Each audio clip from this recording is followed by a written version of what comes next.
Let's go straight into what Anna was already talking about in terms of what's happening with the sterling pound. You say that we're in a period of total uncertainty, but still there's money to be made with sterling, isn't there? Well, yes, what uncertainty, we don't even know what the landmass of Britain's going to be 2 years from now. Scotland and Northern Ireland could spin off. So we've just never been in a situation like this.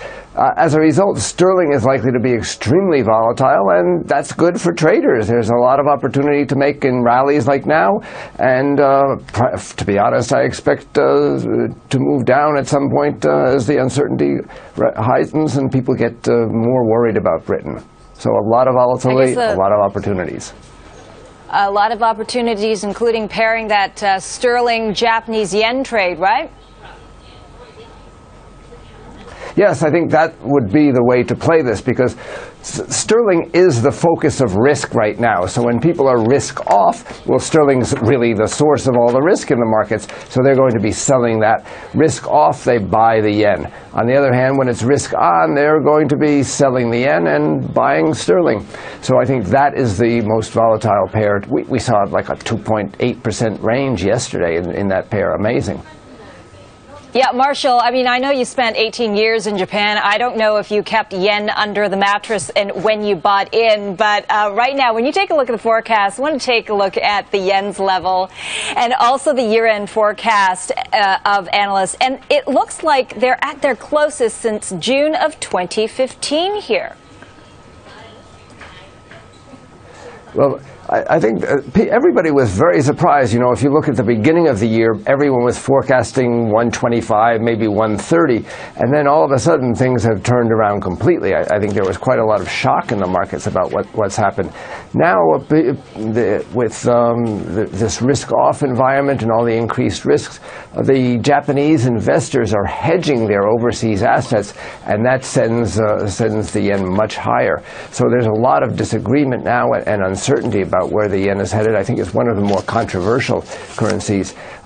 They themselves don't like the yen at this level. When it gets to be around 100, the government gets nervous. They start intervening, and that adds another level of uncertainty for where it's going to be. Marshall, I like to tie down specifics. What do I buy in global currencies? What do I sell?